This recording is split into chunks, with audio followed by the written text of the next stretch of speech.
మెడ్సీ IVF ఉచిత సంతాన సాఫల్య చికిత్స శిబిరం ఏప్రిల్ 15 నుండి మే 15 వరకు.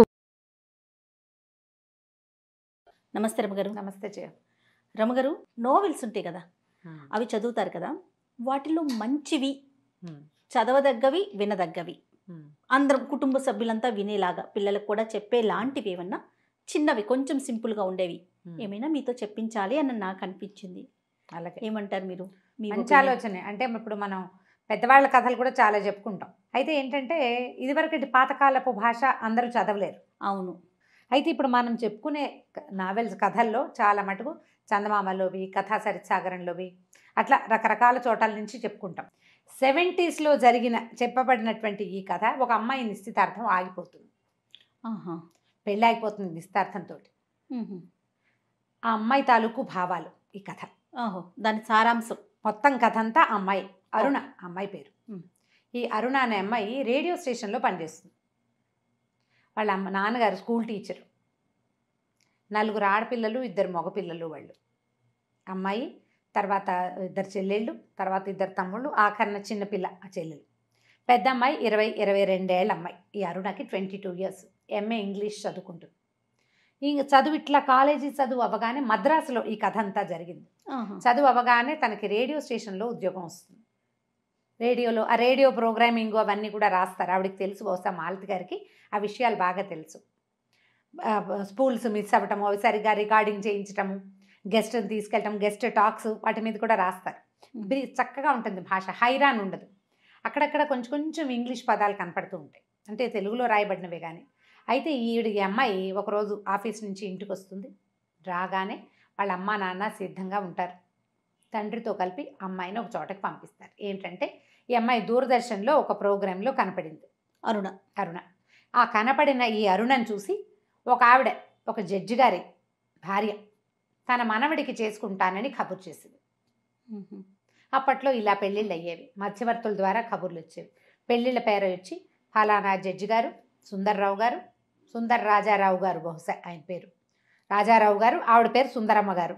రాజారావు గారు, సుందరమ్మ గారు వాళ్ళు వాళ్ళ మనవడి కోసం పెళ్లి సంబంధం చూశారు. పిల్ల చాలా బాగా నచ్చింది, పొడుగు జడ, తెల్లగా పొడుగ్గా ఉన్న పిల్ల కావాలనుకుంటున్నాం, ఫలానా అని అన్ని రేడియో స్టేషన్కి ఫోన్ చేసి వీళ్ళ వివరాలు కనుక్కుని ఈ తండ్రి పనిచేస్తున్న స్కూల్కి మధ్యవర్తి పెళ్ళిళ్ళ పేరైన పంపించి పిల్లని తెచ్చి చూపించమన్నారు. తండ్రి మధ్యాహ్నమే వెళ్ళి వాళ్ళ ఇల్లు చూసొచ్చాడు. చాలా డబ్బులు ఉన్నవాళ్ళు. వీళ్ళు మధ్యతరగతి కుటుంబం. పిల్లకు ఉద్యోగం వచ్చింది కాబట్టి చేయిస్తున్నారు. చిన్న కుటుంబం, 6 పిల్లలు, స్కూల్ టీచరు, చిన్న సొంత ఇల్లు, అంతే వీళ్ళ జీవితం. ఈ పిల్ల పెళ్లి సంబంధం వచ్చేసరికి సరే అమ్మాయి చక్కగా, అమ్మాయి అదేంటమ్మా వాళ్ళు వచ్చి మనని చూడాలి కానీ అంటే, కాదు చాలా పెద్దవాళ్ళు, ఆవిడ కాళ్ళు లేవు ఆ ముసలి ఆవిడకి. ఆవిడ చక్రాల కుర్చీలో ఉంటారు. ఒక కూతురు, కొడుకు, కోడలు ఉన్నారు. ఒక్కడే మనవడు. అబ్బాయి అశోక లేలాండ్లో పనిచేస్తాడు. అశోక లేలాండ్ అనేది 70లో చాలా గొప్ప కంపెనీ, పెద్ద ఉద్యోగం కింద లెక్క. ఇంజనీరింగ్ చదివాడు, ఎంటెక్కో ఏదో చదివాడు అబ్బాయి. పిల్లవాడు కూడా బాగున్నాడు ఫోటో. సరే తండ్రి ఇంప్రెస్ అయ్యాడు. సరే బయలుదేరదీశారు అమ్మాయిని. వెళ్తే పెద్ద ఇల్లు, ఆవిడ ముక్కుకి చెవులకి వజ్రాల ఆభరణాలు, పెద్ద పట్టుచీర, తోటంతా పువ్వులు. కోడలు కూడా సన్నగా పొడుగ్గా అందంగా కనపడతారు, కొంచెం ముభావంగా ఉంటారు. కానీ పిల్లవాడి పెళ్లి ఫోటో కూడా చూపించారు. బాలే ఇంప్రెస్ అయింది అమ్మాయి. కాకపోతే తనే వెళ్ళి కనపడడం పట్ల ఏదో ఒక కించగా ఉండదు. సాధారణంగా అమ్మాయిని వాళ్ళు వచ్చి చూస్తారు కదా. బోల్డ్ అంత డబ్బు, అబ్బాయికి మంచి ఉద్యోగం, వీళ్ళకి బోల్డ్ సంపాదనది, 3 ఎన్నో కార్లు ఉన్నాయి, డ్రైవర్లు, పనివాళ్ళు, వెండి స్పూన్లు, వెండి గిన్నెలు, వెండి కప్పులు, అంతా వెండిమయం ఇల్లంతా. అమ్మాయి కొంచెం మనసు సహజంగా లోబడుతుంది. అన్నీ బాగున్నాయి. తూగలమా లేదా, మేమే వచ్చి పిల్లని చూస్తాం శాస్త్రానికి అని చెప్పారు. ఫోటో ఇచ్చారు. అబ్బాయి ఫోటో చూస్తే ఎంత బాగున్నాడు. ఆవిడకి చాలా గొప్ప మనవడు అంటే, నా రాజా రాజా అని పిలుస్తారు అబ్బాయిని. రాజారావు అబ్బాయి పేరు, తాత పేరే పెట్టుంటారు. బాగున్నాడు. సరే మర్నాడో 3వ రోజు రాజాతో సహా వచ్చారు. అతను కూడా వచ్చాడు. చూస్తే అబ్బాయి హ్యాండ్సమ్గా బాగున్నాడు, అన్నీ బాగున్నాయి. ఆవిడేం చెప్పారంటే, ఇలా చిన్న ఇల్లు ఇది కుదరదు, మా ఇంట్లోనే పెళ్లి చేస్తాం, అన్నీ మేమే చేస్తాం, ఉభయ ఖర్చులు మేమే పెట్టుకుంటాం అంటే. ఈవిడ సావిత్రమ్మ గారు, అరుణ వాళ్ళ అమ్మ. ఆవిడకి అదేంటి పెద్ద పిల్ల, మా ఇంట్లో తొలి శుభకార్యం, తొలిచూలు పిల్ల మేమే చేసుకోవాలని ఉంది ఆవిడకి. కానీ వీళ్ళ డబ్బు, వాళ్ళ వైభోగం, వాళ్ళ వ్యవహారం ఇవన్నీ చూసేసరికల్లా కొంచెం మెత్తబడిపోయారు. అక్కడి నుంచి ఆవిడ ఉద్యోగం ఎందుకు మానేయమని హింట్ ఇచ్చారు అమ్మమ్మ గారు. ఓహో. పెద్ద మానటం ఇష్టం లేదు ఈ అమ్మాయికి. కష్టపడి సంపాదించుకున్న ఉద్యోగం ఎవరికి వస్తాయి ఉద్యోగాలు? సరే అతనితో కలిసి కొంచెం బీచ్కి కూడా వెళ్ళొస్తుంది. బాగున్నాడు, హ్యాండ్సమ్గా, మంచి ఉద్యోగం, బోల్డంత ఆస్తి, ఇవన్నీ ఉన్నాయి కదా. సరే నిశ్చితార్థం చేశారు. నిశ్చితార్థానికి ఎంత బంగారం చూపించారో పిల్లకి ఇవ్వదలుచుకున్నది. పెద్ద కాసుల పేరు, చంద్రహారాలు, బోల్డన్ని గాజులు, ఇంతంత దుద్దులు, ఏమిటేమిటో చాలా గ్రాండ్గా చేశారు. అక్కడి నుంచి నిశ్చితార్థం అయ్యాక ఉద్యోగం మానేమని హింట్ ఇచ్చారు. కానీ అతన్ని అడిగింది. గ్రానీ ఇష్టం అన్నాడు అతను ఉద్యోగం మానేయటం గురించి. గ్రానీకి అది ఇష్టం ఉండదు అన్నాడు. ఇంకా సరే కొద్ది రోజులు ఇంకా ఉంది పెళ్ళికి టైం. పెళ్ళికి ఒక 20 రోజులు, నెల 20 రోజులు, 20 డేస్ టైం ఉండగా ఆ రేడియో స్టేషన్లో ఆ అమ్మాయితో పనిచేసే సీనియర్ భాస్కర్ అని అతని కజిన్ది పెళ్ళి. అయితే మన వాళ్ళందరినీ తీసుకురమ్మన్నారు. బాబాయ్ కూతురు చాలా, అమ్మాయిని చూస్తే నిన్ను చూస్తే నాకు తన్ను చూసినట్టే ఉంటుంది. పొడుగాటి జడ, మెడ పొడుగు, పక్క నుంచి చూస్తే నాజుగ్గా అందంగా కనపడుతుంది, నీకు మళ్ళీ కనిపిస్తుంది. జడ అది చూస్తే పద్మ అచ్చు నీలాగా ఉంటుంది, మా బాబాయ్ కూతురు అన్నాడు. అందరినీ అడిగారు. ఈ అమ్మాయితో పాటు రమోలా అని ఇంకో పాటలు పాడే అమ్మాయింది, ఇంకొక ఆవిడ శారదా అశోక్వర్ధన్ ఏదో పేరు చెప్తారు, శారదా నటరాజన్ అనుకుంటా. వీళ్ళు ముగ్గురు ఆడవాళ్ళు, ఓ ముగ్గురో నలుగురో మగవాళ్ళని ఆ ఊరు పాటల కచేరీకి తీసుకెళ్దాం అనుకున్నాడు. ఓహో. సరే మధ్యలో ఏమైంది, ఈ రేడియో స్టేషన్లో వాళ్ళందరికీ పార్టీ ఇద్దామని పిలిచారు. వాళ్ళంతా ఈ సంపద అంతా చూసి ఆశ్చర్యపోయారు. ఎంత సూపర్ ఇల్లు, భలేదుగా తంతే బూర్ల గంపలో పడ్డట్టు పడింది అరుణ్ అనుకున్నారు. సరే మా అమ్మమ్మ గారిని బతిమలాడి పెళ్ళికి వెళ్ళడానికి ఒప్పించుకుంది. పెళ్ళికి వెళ్ళింది. పెళ్ళికి వెళ్తే ఆ పెళ్ళిలో ఏమైంది, పెళ్లి కూతురు వాళ్ళ అంతా అమ్మాయి కొంచెం అమ్మాయిలా కనపడుతుంది. అక్కడ చాలా ప్రోగ్రాములు జరిగినాయి. పల్లెటూరు పెళ్ళి. అప్పట్లో మేజువాణి అని అదొక పంద, ఏదో డాన్సులు అనమాట, ఎవరివో పిలిచి అదేదో జరిగింది. తర్వాత ఏమో వాళ్ళు అక్కడ రకరకాల వ్యవహారాలని. అక్కడికి వెళ్ళేసరికల్లా అక్కడ ఒక అతను పరిచయం అయ్యాడు ఈ అమ్మాయికి, అరుణకి. జస్ట్ ఆ పెళ్లి వాళ్ళతో పాటు రాజారావు అతని పేరు. వీళ్ళకి టీచర్ గారని ఒక అబ్బాయి, వాళ్ళ అబ్బాయి అన్నమాట, టీచర్ గారు అబ్బాయి. ఆ టీచర్ గారు రాజమండ్రిలో లోకల్ గార్డియన్గా ఉంటుంది. ఈ ఊరి ఆడపిల్లలంతా వెళ్ళి రాజమండ్రిలో చదువుకుంటారు. ఆవిడ అక్కడ స్కూల్లో టీచర్. ఆవిడ ఇంట్లోనే ఈ పిల్లలంతా ఉండేవాళ్ళు. ఆ రాజారావు ఆవిడ కొడుకు. వీళ్ళతో చిన్నతనం నుంచి కలుసున్నాడు. వాళ్ళ తాతగారిది ఈ ఊరే, ఆవిడ పుట్టిల్లు అనమాట, వాళ్ళ అమ్మది. దాంతో ఇతను వీళ్ళ ఫ్యామిలీ మెంబర్గా ఉంటాడు వీళ్ళందరికీ. అతనికి ఈ అమ్మాయి పట్ల మంచి ఆకర్షణ కలుగుతుంది అరుణ పట్ల. కొంచెం అట్రాక్ట్ అయ్యి పేరేమిటని అదని అడిగాడు. కానీ ఈ పిల్ల పెళ్లి కుదిరిపోయి ఉన్న పిల్ల కదా, ఆ అమ్మాయి ఏం పెద్ద ఆసక్తి చూపించదు. కానీ అతను కొంచెం ఇంట్రెస్టింగ్గా మాట్లాడతాడు. మాట్లాడిన తర్వాత అతనికి తెలుస్తుంది ఈ అమ్మాయికి పెళ్లి సెటిల్ అయిందని, ఫలానా అని. ఇంకా ఆ పెళ్లిలో ఎక్కడికైనా వెళ్తే ఇది వరకటి రోజుల్లో ఈ పెళ్ళి ఎవరు ఏమిటి అని కనుక్కోవటం, పెళ్ళి అయిందా, పెళ్లి సంబంధం కుదిరిందా అని సంబంధాలు చెప్పడానికి ఇప్పటికీ ఉంది ఆ పద్ధతి.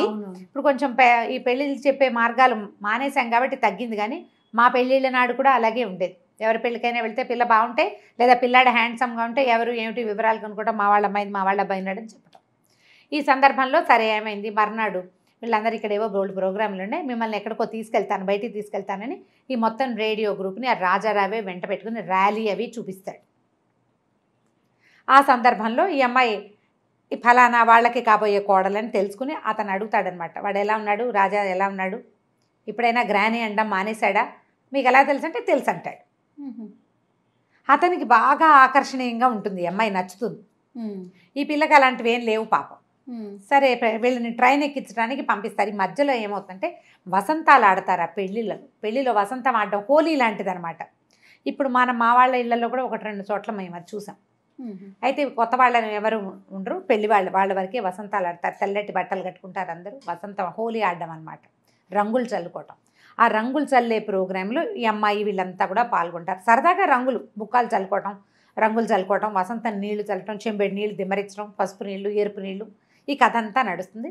మర్నాడు పొద్దున్నే లేచి వీళ్ళు బయలుదేరేస్తారు. వచ్చేస్తుంది. ఆ రోజు వచ్చేటప్పుడు అతను రైల్వే స్టేషన్లో వీళ్ళు చాలా గర్విష్టి వాళ్ళని, వాళ్ళతోటి ఆత్మాభిమానం ఉన్న ఆడపిల్లలు ఎవ్వరూ ఆ ఇంట్లో బతకలేరని, ఎంత చవటమైనా పర్వాలేదు మొగుడు, భర్త సంపాదన లేనివాడైనా భరించవచ్చు, కానీ చవటల్ని భరించడం కష్టం. అలా క్రియేట్ చేశారా? అలా అక్కడ జరిగింది. ఆ విషయాన్ని ఈ అమ్మాయికి చెప్తాడు అతను. వాళ్ళ ఇంట్లో ఉండటం కష్టం అనేది తెలియదు. మీలాగా ఆత్మాభిమానం ఉన్న ఆడపిల్లలు ఆ మామగారి ముందు దగ్గర బతకలేరు. అదంతా ఆవిడ టైగర్, ఎంజిఎం అంటాడు ఆవిడ. ఎంజిఎం అంటే ఆ సినిమాలో ఇంగ్లీష్ సినిమాలో ఇలా సింహం నెవరు తెరుస్తున్న బొమ్మ, ఆ బొమ్మ గుర్తొస్తుందన్నమాట. ఆవిడ ఎప్పటికీ ఒక్క ఆడది 3 తరాల మగవాళ్ళని గాడిదలను చేసి కూర్చోబెట్టింది. ఆవిడ భర్త ఆవిడ మాటే వింటాడు, కొడుకు ఆవిడ మాటే వింటాడు, మనవడు ఆవిడ మాటే వింటాడు. ఆవిడ గీసిన గీటు దాటరు. ఆవిడ మనుషుల ఆత్మాభిమానాన్ని ఉండనివ్వదు అని చెప్తాడు. ఈ పిల్లకు చిరాకు వస్తుంది. నా సంబంధం కుదిరిపోయింది, రాజా బాగున్నాడు, బోళ్ళంత సంపాదన, మంచి డబ్బులున్నవాళ్ళు, అవే కదా ఆడపిల్లలకి, అంతకంటే ఏం కావాలి? కోపం వస్తుంది. సరే వెళ్ళిపోతుంది. ట్రైన్ ఎక్కేసింది, ఇంటికి వచ్చేసింది. బాగా జరిగిందని చెప్పింది. ఇంటికి వెళ్ళేసరికల్లా అమ్మమ్మ గారికి జ్వరం వస్తుంది. జ్వరంతో ఉన్న అమ్మమ్మ గారిని చూసుకురావడానికి కూడా వెళ్తుంది. ఒక్క 4 వారం రోజులు గడుస్తాయి. పెళ్ళి ఇంకా 10 రోజుల్లోకి వచ్చేసింది. ఒకరోజు ఆఫీస్ నుంచి ఇంటికి వచ్చేసరికల్లా రైల్వే స్టేషన్ నుంచి చెల్లెళ్ళు తమ్ముళ్ళు ఇంట్లో కూర్చున్నారు. అమ్మ నాన్న ఏదో అమ్మమ్మ గారికి ఒంట్లో బాగోలేదు, అమ్మ నాన్న వెళ్ళారు, నేను కూడా రమ్మన్నారంటే ట్యాక్సీ తీసుకుని కారు వచ్చేస్తుంది. కారులో ఇప్పుడు ఈ పెళ్లి సెటిల్ అయిన తర్వాత ఎంతసేపు అమ్మాయి కోసం ఆఫీస్కి కారు వచ్చేది, ఇంటికి కారు వచ్చేది, కారులోనే తిరగాలి, నువ్వు బస్సులు ఎక్కకూడదు. ఓహో, అలాంటివి ఉండేవి. మా హోదాకు తగినట్టు ఉండాలి. అలా రోడ్ల మీద పడి తిరగద్దంటే అవమానం. నిన్నటిదాకా తిరగలా, ఏంటి వాళ్ళ గొప్ప నాది, ఏంటి ఎందుకు వీళ్ళు ఇలా చేస్తున్నారు అనిపించేది. కానీ ఆ సంపద, ఆ గ్రాండియర్ మీద ఉన్న ఆసక్తితోటి కొంచెం తగ్గేది. ఒక్కోసారి ఒళ్ళు మండిపోయేది, ఏమిటి వీడు ఓవర్ యాక్షన్ అనిపిస్తూ ఉండేది, కానీ తగ్గుతుండేది. అమ్మ కూడా కంట్రోల్ చేసుకోమనేది. తీరా అక్కడికి వెళ్ళేసరికల్లా ఆవిడ అమ్మనా బూతులు తిడుతుంది అరుణని. మామూలు తిట్లు కాదు, ఎంత నీచమైన భాషలో తిడుతుందంటే, వాడెవడితోటో తిరిగొచ్చావు, పెళ్లి పేరుతోటి వెళ్ళావు, వాడెవడితోటో తిరిగావు, వాడు నువ్వు కలిసి కుమ్మక్కయ్యారు, నా పరువు తీస్తావా? పెళ్ళి 10 రోజుల్లోకి వస్తే నువ్వు వాడెవడి కోసమో నీకు వాడితోటి సంబంధం ఉందని నానా తిట్లుతుంది. వాడెవడో ఈ అమ్మాయికి అర్థం కాదు. 2 ఫోటోలు మొహం మీద పడేస్తుంది. ఆ 2 ఫోటోల్లో అరుణ మొహానికి బుక్కా రాస్తున్న రాజారావు ఉన్నాడు. ఒక దాంట్లో 2 చేతులు ఈ అమ్మాయి మొహం మీదే ఉన్నాయి అతనివి. రెండో దాంట్లో మొహం ఇలా పట్టుకుని చెంబుతో నీళ్లు పోస్తున్నాడు. ఆ 2 ఫోటోలు. వీడు నీకు తెలియదు, అతను ఎవరో నాకు తెలీదు, పెళ్ళికి వెళ్ళాం, అక్కడ వసంతాలు ఆడారు, అందరూ రంగులు చల్లుకున్నాం, ఈ ఫోటోలు ఎవరు తీశారో ఎప్పుడు తీశారో నాకు తెలీదు, ఇతనికే అది అందరి మీద చల్లాను, అందరి మీద చల్లుతావా? పెళ్ళైన పిల్లవి, పెళ్ళి సెటిల్ అయిన పిల్లవి, ఎవరో పరాయి మగవాళ్ళతోటి వసంతాలు ఎలా ఆడేవు నువ్వు? ఆ పెళ్లిలో మేజువాణి పెట్టారని నువ్వు చెప్పినప్పుడే చీచి పాత పద్ధతులు దరిద్రం, అలాంటి చోటకి ఎందుకు పంపించానని నన్ను నేను తిట్టుకున్నాను, నిన్ను తిట్టాను, నువ్వు ఇలాంటి పని చేస్తావా? వాడు నీకు తెలుసు. అసలు వాడు అంటుంటుంది, వాడు వీళ్ళకేమవుతాడో ఈ అమ్మాయికి అర్థం కాదు. వాడు నా పరువు తీయటానికే ఈ పని చేశాడు, నువ్వు వాడితో కుమ్మక్కయ్యావు. ఇక కాళ్ళ మీద పడమంటుంది. నేనే తప్పు చేయలేదు, అతను ఎవరో నాకు తెలీదు, అసలు ఈ ఫోటోలు ఎవరు తీశారో తెలీదు, ఆ ఫోటోలు ఎందుకు పంపించారో తెలీదు. ఇక ఏం చెప్పినా ఆవిడ వినదు, తిట్టి తిట్టి తిట్టి తిట్టి పోసేస్తుంది. ఇక ఇంటికి వస్తుంది ఏడుస్తూ. ఇంటికి వస్తే వాళ్ళ నాన్న బాగా, తండ్రి కూడా అప్పటిదాకా ఆయన చాలా మంచివాడు, ఆ పిల్లని ఏమండు, మెచ్చుకుంటాడు. నాన్న నేనేం చేయలేదు అన్నాడు. కానీ నీ తప్పు కదా, నువ్వు పెళ్ళి సెటిల్ అయిన పెళ్ళి, అసలు నువ్వు వెళ్ళకూడదు అక్కడికి, వెళ్ళిన దాన్ని మర్యాదగా వెళ్ళి మర్యాదగా రావాలి, ఇలా పిచ్చి పనులు ఎందుకు చేసావు? అది వాంటెడ్లీ చేసింది కాదు నాన్న అంటే, అయినా సరే కంట్రోల్ లేదు నీకని కేకలిస్తాడు తండ్రి. ఓకే, కాళ్ళ మీద పడమంటారు, నేను ససేమిరా కాళ్ళ మీద పడినట్టుంది. రేపు ఇప్పుడు కాళ్ళ మీద పడితే పెళ్లి కొప్పుకుంటారు, లేకపోతే పెళ్లి క్యాన్సిల్. ఇప్పుడు నేను పెళ్లి చేసుకుంటే నన్ను తిరిగిపోతుంది చేయదు ఆవిడ. బతుకున్నంత కాలము వాడెవడితోటో నేను తిరిగొచ్చిన దాన్ని నన్ను క్షమించి పెళ్లి చేసుకున్నాను అంటుంది. జన్మాంతము ఈ తప్పు కింద నేను బతకాలి, ససేమిరా నేను పెళ్లి చేసుకొని అంటుంది అరుణ. నాకు మళ్ళీ పెళ్లి కాకపోయినా పర్వాలా, జీవితాంతం ఇలాగే ఉంటా, కానీ వాళ్ళ ఇంట్లో మాత్రం నేను ఉండను. అతన్ని అడుగుతుంది, నువ్వు గ్రానీకి సారీ చెప్తే సరిపోతుంది అంటాడు అతను. ఓహో, నువ్వు నన్ను నమ్మవా అని అడుగుతుంది. పెళ్లి సెటిల్ అయింది, 4 రోజుల నుంచి నేను మీ ఇంటికి వస్తున్నాను, నువ్వు మా ఇంటికి వస్తున్నావు, మన ఇద్దరం కలిసి బీచ్కి వెళ్తున్నావు, పార్టీలు ఇచ్చాం, నీకు ఇదేనా అర్థమైంది, నీకు నమ్మకం లేదని నా మీద అంటే గ్రానీకి ఉండాలి నమ్మకం అంటాడు. నాకు గ్రానీ ఇంపార్టెంట్, గ్రానీ హర్ట్ అవుతుంది, సారీ చెప్పు గ్రానీకి. చచ్చినా సారీ చెప్పనంటుంది అరుణ. నేను ససేమిరా సారీ చెప్పను, నేను ఈ తప్పు చేయలేదు, ఇది తప్పు కాదు, నేను చేయలేదు. దాంతో ఆవిడేం చేస్తుంది, వీళ్ళమ్మే ప్లాన్ ఆలోచించుకుని ఇంత సంపద పోతుంది, చిన్న కూతురు నుంచి చేస్తానని మాట ఇచ్చేస్తుంది అక్కడ. 2వ పిల్లని ఇవ్వడానికి, అరుణ కంటే 2 ఏళ్ళు చిన్నది సుశీల. ఆ పిల్లని ఇచ్చి పెళ్లి చేస్తానంటే ఇంటికి వచ్చి ఆలోచించుకుని చెప్తామంటే తండ్రి కేకలేస్తాడు, ఎందుకు సావిత్రి వాళ్ళతో మనం పడలేము అంటే, కాదండి సుశీలకి రాజా నచ్చాడు, అది అయ్యో బావ అంత మంచివాడు కదా, అక్క సారీ చెప్తే సరిపోతుంది కదా, ఎందుకు ఇంత తగాదా పడుతోందని అడుగుతుంది. దీనంత భావాలు లేవండి దానికి, మెతకది. సుశీల కూడా అందంగానే ఉంటుంది. అరుణ పక్కన చూస్తే కొంచెం కలర్ తక్కువ తెలుస్తుంది, అలాగే పెద్ద జడ అవి ఉన్నాయి. అరుణ బాగా ఫెయిర్, సుశీల ఒక రవ్వ ఫెయిర్నెస్ తక్కువ. పిల్లని తీసుకెళ్తే దాన్ని అడుగుతుంది, నీ ఇష్టం ఆలోచించుకోమంటే అది నేను రెడీ అనేస్తుంది రెండో అమ్మాయి. అప్పట్లో పెళ్ళిళ్ళు ఇట్లా అయ్యేవి. రెండో పిల్లని వెంబడబెట్టు తీసుకెళ్తారు, అమ్మమ్మగారికి అందరికీ దండాలు పెట్టిస్తారు, రాజా కూడా ఓ దండం పెట్టిస్తారు. అతను రెడీ అయిపోయాడు. హర్టింగ్గా ఉంటుంది అతనికి, అరుణని పోగొట్టుకోవటం ఇష్టం లేదు, కానీ గ్రానీని కాదంటే అసలు ఇష్టం లేదు అతను. గ్రానీకి కూడా నచ్చేసింది. గ్రానీకి ఇప్పుడు పెళ్లి చేసుకోవాలి సార్, శుభలేఖలు వెళ్ళిపోయినాయి, అందరికీ శుభలేఖలు పంపించేశారు. ఓ పెళ్లి కూతురు మారి ఇద్దరు కాస్త అటు ఇటుగా ఒకలంటారు, అదే సావిత్రమ్మ అదే రామకృష్ణ పిల్ల, అంతే. పెద్ద తేడా ఏముంది? ప్రథమ ద్వితీయ అని వస్తుంది అంతే. అంటే అది కూడా రాపోతుంది, ఏం పెద్ద నష్టం లేదు. పెళ్ళి అయిపోవాలి, పరువు పోతుంది. అందరికీ కార్డులు వెళ్ళిపోయితే పరువు పోదు. మా పిల్లాడిని కాదని ఎవడో పిల్లాడితో అది తిరిగింది అంటే పరువు తక్కువ. పెళ్ళి అయిపోతే పర్వాలేదు, తెలిసిన వాళ్ళు తెలుస్తుంది, చెప్పిన వాళ్ళు చెప్తాను, లేకపోతే లేదు. అక్కడి నుంచి ఆవిడ ఏం చేస్తుంది, మీ పిల్లని మీ ఇంటికి పంపను, మీ పెద్ద పిల్ల మంచిది కాదు, అది దీన్ని చెడగొడుతుంది, కుక్క ముట్టిన కుండ అంటుంది. అదొక పదం, ఫస్ట్ టైం ఆ ప్రయోగం విన్నా నేను ఆ కథలో. అలా అనేస్తుంది ఆవిడ. ఈవిడికి కష్టంగా ఉంటుంది, పెద్ద పిల్ల చాలా మంచిది, బుద్ధిమంతురాలు. ఒక పొరపాటు ఏదో జరిగింది, అసలు అక్కడ ఏం జరిగిందో మనకు తెలియదు. ఒక పెద్ద పిల్లని తిడుతూ రెండో పిల్లని చేసుకుంటామంటే తల్లులకి ఎలా ఉంటుంది, పళ్ళ చక్రం పెట్టి తిప్పినట్టు ఉంటుంది పొట్టలో, ఒప్పుకుంటారు. మరి ఏం చేస్తారు, పిల్లని అక్కడే వదిలిపెట్టేస్తారు. ఆ 20 రోజులు 10 రోజులు పెళ్లికి ముందు పిల్లని అక్కడే వదిలిపెట్టి రోజు వీళ్ళే వెళ్ళి చూసుకొచ్చుకుంటారు. పెళ్ళి ఏర్పాట్లు అయిపోతాయి. ఈ అమ్మాయి ఏం చేస్తుందంటే అంతా ఏడుస్తూ ఆ భాస్కర్కి చెప్తుంది. రాజారావే ఆ ఫోటోలు పంపించాడని నమ్ముతుంది ఖచ్చితంగా. అతను తన మీద ఇంట్రెస్ట్ ఉన్నట్టు ప్రవర్తించాడు, నా పెళ్లి చెడగొట్టడానికే చేశాడు ఈ పని అని చెప్పి అతని నెంబర్ అడ్రస్ ఇవ్వండి అని ఉత్తరం రాసేసింది. మీరెంత దౌర్భాగ్యులో, మీలాంటి దుర్మార్గుల్ని నేను ఎక్కడా చూడలేదు, నికృష్టుడివి నువ్వు అని రాస్తుంది. ఆ ఉత్తరం పట్టుకుని రాజారావు వచ్చేస్తాడు వెనక్కి ఈ అమ్మాయి దగ్గరికి. ఈ ఉత్తరానికి నీకు సమాధానం ఏమిటని మొహం మీద పడేస్తాడు ఆ ఉత్తరం. ఈ పెళ్ళని ఈ అమ్మాయి ఏం చేస్తుంటే రమోల వాళ్ళ ఇంటికి వెళ్ళి ఉంటుంది, తన ఫ్రెండ్ ఉంది కదా తన పాటలు పాడే అమ్మాయి, వెళ్ళి అక్కడ ఉంటుంది, 3 రోజులు ఉంటుంది. అక్కడికి వస్తాడు. నువ్వు ఏం సమాధానం చెప్తావు, నేను ఎందుకు చేస్తాను ఈ పని, నేను చేయలేదు, నాకు తెలియదు అంటాడు. అప్పుడు అరుణకి అసలు విషయం ఏం తెలుస్తుందంటే రాజారావు ఎవరో కాదు, ఏ సుందరమ్మ గారి మనవండి తను కాదందో ఆ సుందరమ్మ గారికే మొదటి కోడలికి పుట్టిన కొడుకు, మనవడు ఆవిడికి. ఓహో, చెల్లెలు పెళ్ళి అయిపోయింది పెళ్ళి. ఇతను రాజారావు ఆ పెళ్ళికి కూడా వెళ్తాడు. పెళ్లి విశేషాలన్నీ వచ్చి చెప్తాడు తర్వాత. గ్రానీ అరుణని పెళ్లి చేసుకుని చూపిస్తాను నీకని గ్రానీకి చెప్పాడు. కానీ ఆవిడికి ఒళ్ళు మండిపోయింది.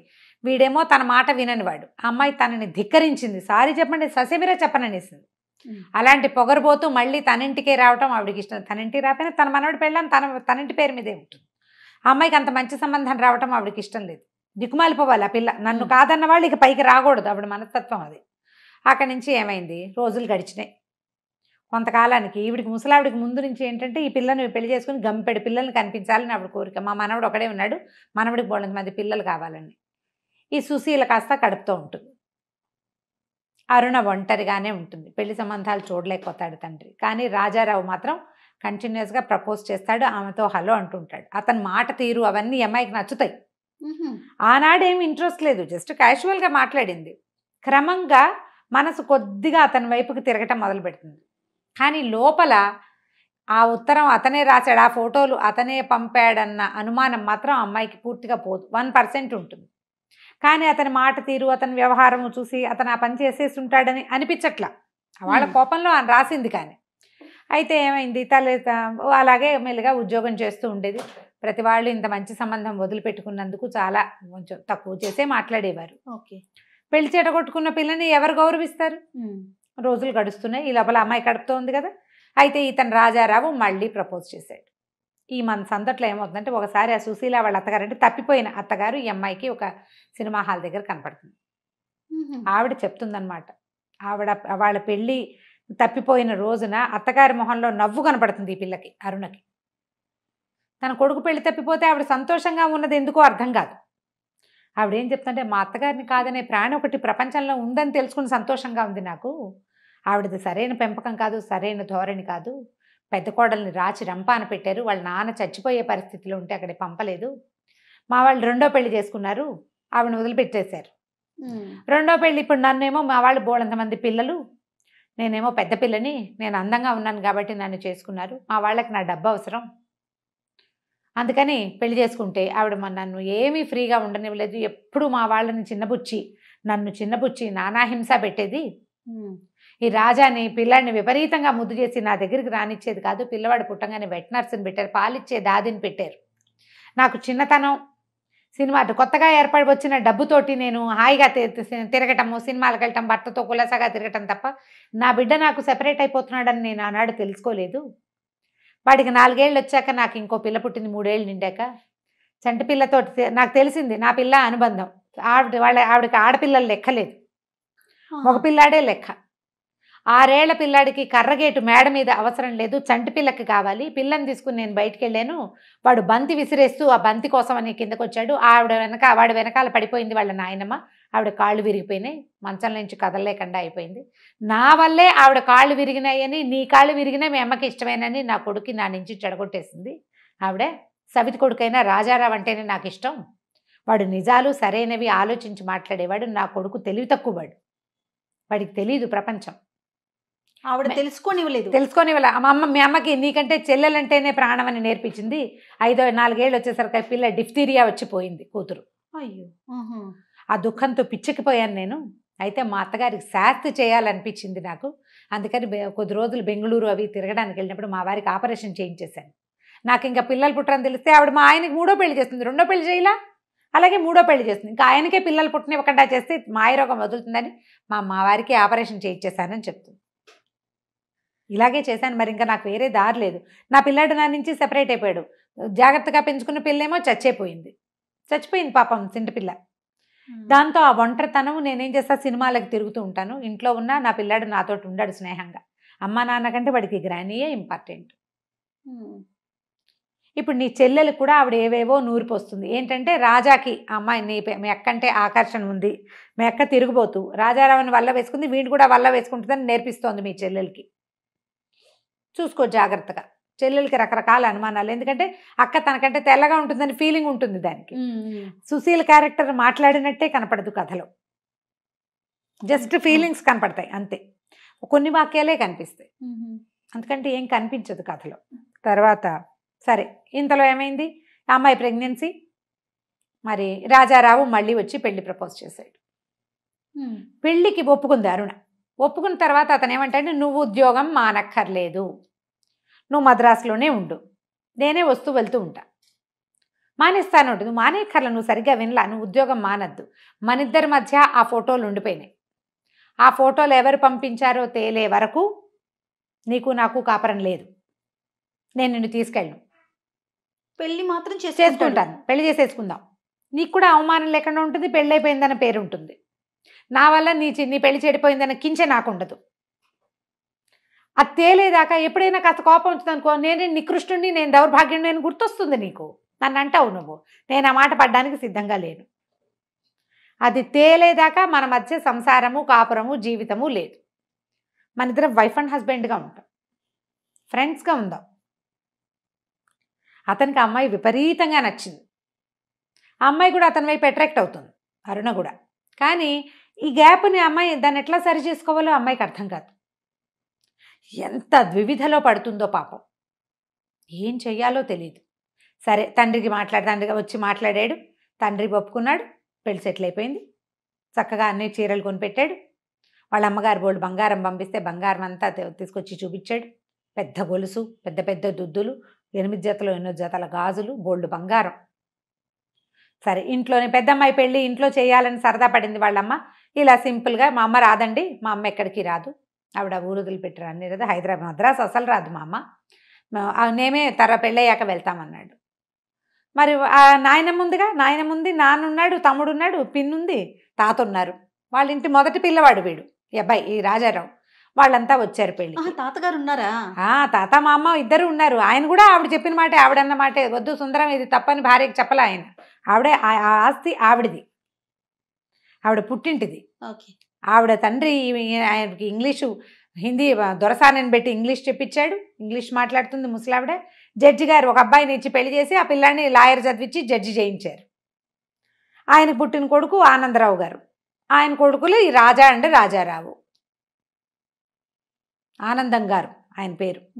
అక్కడి నుంచి తాత వాళ్ళు వచ్చారు, పెళ్ళికి వెళ్ళిపోయారు, అయిపోయింది. ఈ అమ్మాయి కాపురానికి వెళ్ళదు అనే విషయం వీళ్ళ అమ్మా నాన్నకి అర్థమైంది.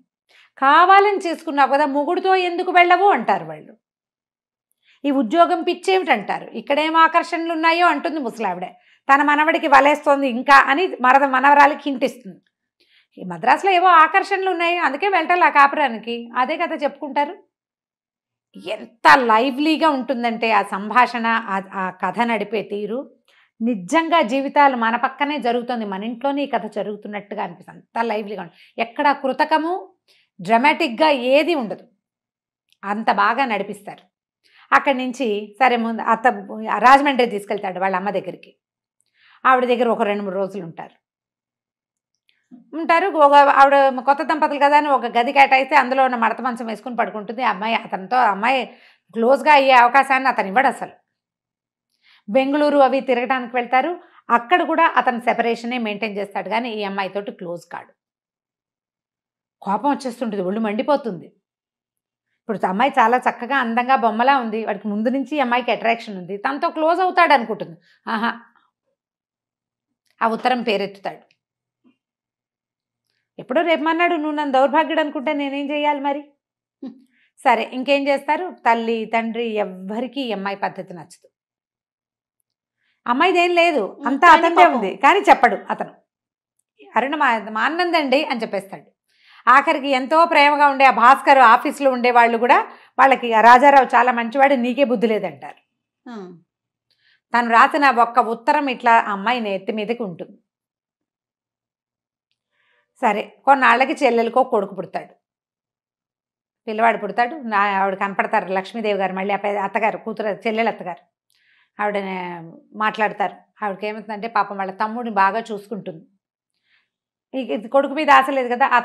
అతను నక్సలైట్లో చేరాడు, అతన్ని కాల్చేశారని వార్త వచ్చింది. ఆవిడ చాలా దుఃఖంలో ఉంటారు. ఏం హెల్ప్ చేస్తారు, ఎవరైనా చేయగలిగేది ఏం లేదు. అప్పటి పరిస్థితుల్లో అది కూడా ఉందని చూపిస్తారనమాట, దేశకాలమాన పరిస్థితులు చూపించడానికి. పిల్లవాడికి భారతాలో నామకరణం చేస్తారు, ఉయ్యాల్లో వేస్తారు. సుందర్ రాజారావు ఏదో పెడతారు పిల్లవాడికి పేరు, అదే గుర్తుంది లీలగా. అయితే ఫంక్షన్కి వెళ్తుంది. సుశీల కూడా వెళ్తుందండి. సుశీల అరుణే వెళ్తుంది. సుశీల ఫంక్షన్ అరుణ వెళ్తుంది. మరి ఆ ఇంటికి పెద్ద కోడలు కదా ఇప్పుడు. అదేలేండి, అమ్మాయికి అక్కయ్యే కాదు, ఆ ఇంటికి పెద్ద మనవడి భార్య, వెళ్లాల్సిందే.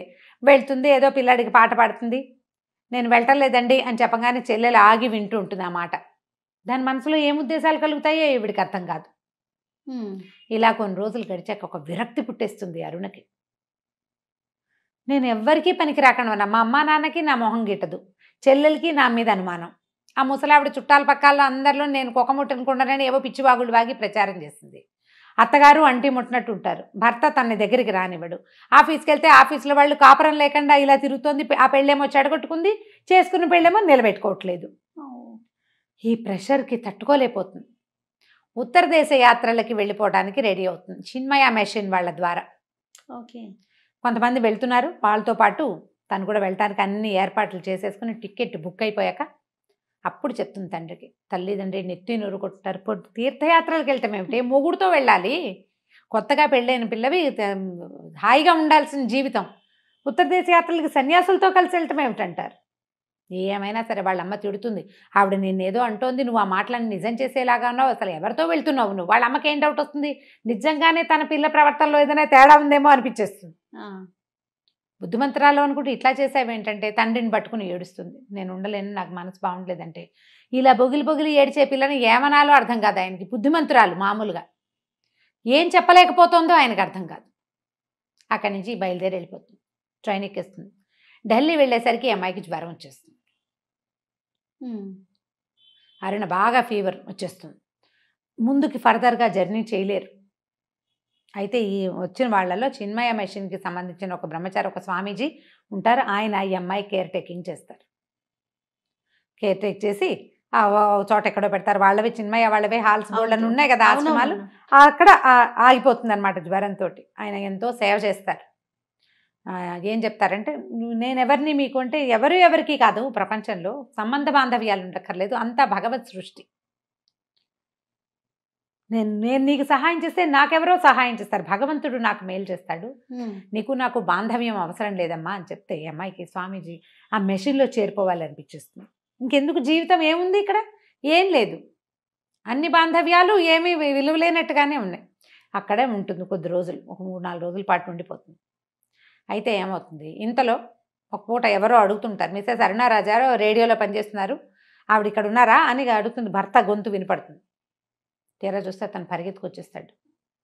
భర్త వచ్చేస్తాడు. రాజారావు వచ్చి, ఇలా నన్ను వదిలిపెట్టి పారిపోదాం అనుకుంటున్నావు, సన్యాసులో కలిసిపోదాం అనుకుంటున్నావా నువ్వు అంటే అమ్మాయికి ఏం చేయాలో తెలియదు. ఇతని నుంచి పారిపోవటానికే కదా, నేనేం చేశాను, అతని వల్లే కదా ఇదంతా జరిగింది. అవునవును. సరే ఏం చేస్తాడంటే, నువ్వు ఏదైనా తాగుదు కానీ ఉండు అని చెప్పి పాలు తాగటానికి పాలు బ్రెడ్ పట్టుకొస్తాను, నేను చూసుకుంటాను అని చెప్పి ఆయన చెప్తాడు. ఆ స్వామీజీకి ఒక ఉత్తరం ఇస్తాడు.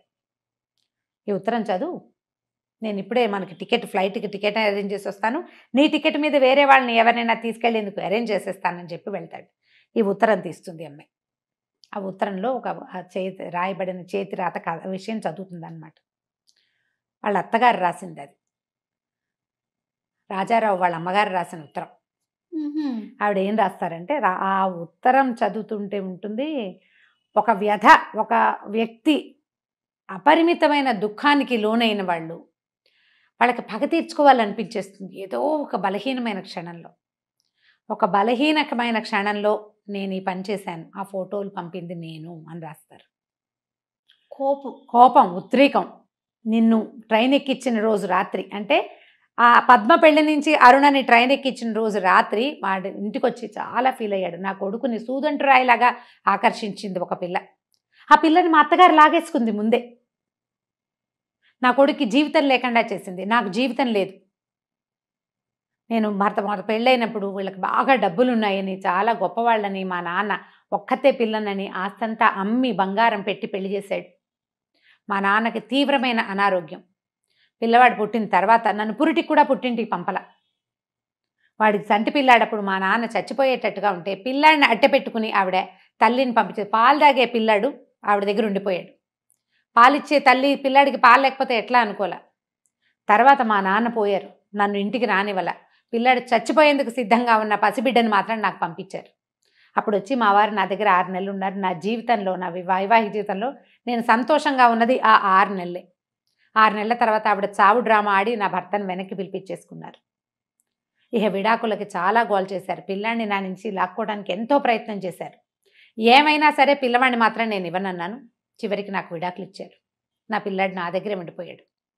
ఆయనకి మళ్ళీ పెళ్లి చేశారు. ఇంకో కొడుకు పుట్టాడు. కూతురు కూడా పుట్టింది. పిల్లాడు కాస్త కూతురు కాస్త చనిపోయింది. పిల్లవాడు కాస్త 7th క్లాస్ 8th క్లాస్కి వచ్చాక వాడిని లాగడానికి విశ్వ ప్రయత్నం చేశారు. వాడికి డబ్బు ఎర్ర చూపించడానికి మా వారి ద్వారా పిల్లాడిని అక్కడికి తీసుకెళ్లారు. వాడు కళ్ళల్లో ప్రాణాలు పెట్టుకుని 8th క్లాస్ తప్పి 1 సంవత్సరం వృధా చేసుకుని మళ్ళీ నా దగ్గరకు వచ్చాడు. తర్వాత నా దగ్గరుండి చదువుకున్నాడు. నా జీవితం అంతా వృధా అయిపోయింది మా అత్తగారి వల్ల. వాడు నువ్వు నచ్చావు వాడికి, కానీ అప్పటికే రాజాకి నువ్వు ఓకే అయిపోయావు. నేనేమీ చేయలేకపోయాను. ఆ తర్వాత కొద్ది రోజులకి పద్మ పెళ్లి ఫోటోలు మా దగ్గరికి వచ్చినాయి. ఆ పెళ్లి ఫోటోల్లో ఆ కనపడిన 2 ఫోటోలు, ఇంత బాగున్న జంటని విడదీయటానికి ఎవ్వరికీ హక్కు లేదనిపించింది నాకు. కోల్పోయిన నా జీవితం అంతా నా కంటి ముందు కనపడింది. నా కొడుకు కూడా జీవితాన్ని కోల్పోవాలా అనిపించింది. ఆ 2 ఫోటోలు నేనే పంపించాను మా అత్తగారికి. మీరు ఎందుకు ఆలోచించలేదు? ఈ ఫోటోలు పంపడానికి వాళ్ళ అడ్రస్ తెలిసిన మనిషి ఇంకొకళ్ళు ఉండే అవకాశం ఉందని నువ్వు ఆలోచించలా, నా కొడుకు ఆలోచించలా. కానీ ఆ ఫోటోలు పంపించిన మరుక్షణం నుంచి నేను ఎంత తప్పు చేశానో, ఒక ఆడపిల్ల జీవితాన్ని ఎంత దుర్భరం చేసేసానో అని నన్ను నేను క్షమించుకోలేకపోయాను. చాలా నరకం అనుభవిస్తున్నాను. నువ్వు పెళ్లి చేసుకుని మా ఇంటికి వచ్చిన తర్వాత నువ్వు వాడితోటి సరిగ్గా లేవు అనే సంగతి నా మొదటి రోజు రాత్రే నాకు తెలిసింది. నీకు వాడికి సంబంధ బాంధవ్యాలు లేవు, మీరు ఇద్దరు భార్యాభర్తలుగా జీవితం గడపట్లేదనే సంగతి నాకు అర్థమైంది. మొన్న వచ్చినప్పుడు రాజా ఈ విషయం, ఆవిడకి అనారోగ్యం వచ్చింది, చాలా జ్వరం వస్తే కొడుకు వెళ్ళి ఉన్నాడు. ఆవిడ చిక్కిపోయింది. ఆ మాటల మధ్యలో అరుణ ఎందుకు రాదు అని ఆవిడ ప్రశ్నించేసరికల్లా అతను ఈ విషయం చెప్పాడు తల్లికి. ఆ తర్వాత ఆవిడ, నేను ఒక ఉత్తరం రాసిస్తాను, నన్ను చూడడానికి వచ్చాడు రాజా, నా కొడుకే నా దగ్గరకు వచ్చాడు, వాడికి నేను ఉత్తరం రాసిస్తానని చెప్పాను. అని చెప్పి నువ్వు చదువు అని చెప్పాను. వాడు ఉత్తరం చదివే ఉంటాడు, చదువుతాడు ఖచ్చితంగా. నువ్వు కూడా ఉత్తరం చదువు, మీ మధ్య అపార్థాలు తొలగించుకోండి అని రాస్తారు. నన్ను క్షమించు. ఆ ఉత్తరం చదివేసరికి నిర్ఘాంతపోతుంది.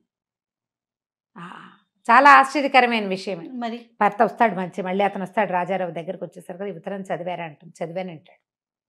చదివాను. నేను కాకినాడలో ఉన్నప్పుడు నీ నుంచి నా మైండ్ డైవర్ట్ చేసుకోవడానికి అందరి పేర్లు రాసి కొట్టేస్తే మా అమ్మ పేరు మీద నాకు డౌట్ ఉండింది, నేను అడగలేకపోయాను. చివరికి అదే నిజమని తేలింది. మనిద్దరం ఇలా కలవడానికి ఇట్లా ఒక ఇది జరిగింది. అక్కడి నుంచి ఏం చేస్తాడంటే, పద ఇంక వెళ్ళిపోదాం, ఇక వాళ్ళకి నచ్చ చెప్పాను, ఇంకెప్పుడు చిన్మయ్య వాళ్ళు నీలాగా అందంగా ఉన్న కొత్త పెళ్లి కూతుళ్ళని ఎవరిని తీసుకోరు, నీతో ఇలాంటి ప్రమాదం వస్తుందని నీ టికెట్ మీద వేరే వాళ్ళని ఎవరినైనా పేదవాళ్ళని ఉచితంగా తీసుకెళ్ళమని చెప్పాను. అతను హుందాగా ప్రవర్తిస్తాడు, మనుషులు సహజంగా మంచివాడు. అక్కడి నుంచి భార్యని ఇంటికి తీసుకెళ్ళిపోతాడు. వాళ్ళిద్దరూ మళ్ళీ హాయిగా కలిసి ఉంటారు ఎప్పటికీ. లాస్ట్ సీన్ రాస్తారు మాలతి చంద్రు. రొమాంటిక్ సీన్స్ రాయడంలో మాలతి గారిని మించిన వాళ్ళు లేరు. 4 వాక్యాలు ఎంత ఒక బ్యూటిఫుల్ సెన్స్ని చూపిస్తారనమాట. పుస్తకం చదివితే కానీ తెలియదు. ఓకే. ఈ రొమాన్స్ మనం కథల్లో చదివే ఏ రకమైనవి ఉండవు. వాళ్ళిద్దరూ భార్యాభర్త గదిలో ఉన్నారు. వాళ్ళ అత్తగారు తల్లి చెప్తుందనమాట, ఏమండి నిన్నటి దాకా ఈ మొగుడొద్దు వెళ్ళనందా, చూడండి అతను ఒళ్ళో పడుకుని తల చిక్కు తీర్చుకుంటోంది అని చెప్తుందనమాట తల్లి. ఇంత బాగా క్లోజ్ అవుతారు. ఆమెని తనతో పాటు తీసుకెళ్ళిపోతాడు ఉద్యోగం మానిపించి. మనసు లోపలి మనసు. పెళ్ళిళ్ళు చెడిపోయే వాళ్ళని చూస్తాం మనం. అవును. ఏవో భావాలు, ఎక్కడో ఆత్మగౌరవం దెబ్బతినిపోతుంది, ఆత్మాభిమానం దెబ్బతింటుంది. కేవలం తన అభిమానాన్ని కాపాడుకోవటం కోసం పెళ్ళిని మానేసుకున్న అరుణ ఎట్లా మళ్ళీ తన అభిమానానికి ఏ దెబ్బ తగలకుండా, ఒక లొంగిపోయిన ధోరణి కాకుండా సరిగ్గా సరి అయిన చోటికి చేరింది. ఆత్మగౌరవం ఉన్న ఆడపిల్లలు గ్యారంటీగా గెలుపొందుతారని చెప్పే కథల్లో ఇదొకటి. చాలా బాగుంది రమ్మగారు. మనసులోని మనసు. పుస్తకం మామూలుగా తెలుగు చదవగలిగే వాళ్ళు హాయిగా చదువుకోవచ్చు. ఆ మాత్రం లా ఉంటుంది. ఒక 2-3 గంటలు ఈజీగా పడుతుంది. 3-4 భాగాలుగా చదువుకున్నా కూడా గుర్తుపెట్టుకుని చదువుకోండి. మాలతి చంద్రు గారి అత్యద్భుతమైన అన్ని రచనల్లోనూ పరమాద్భుతమైన నావెల్ ఇది. తప్పకుండా. నమస్తే.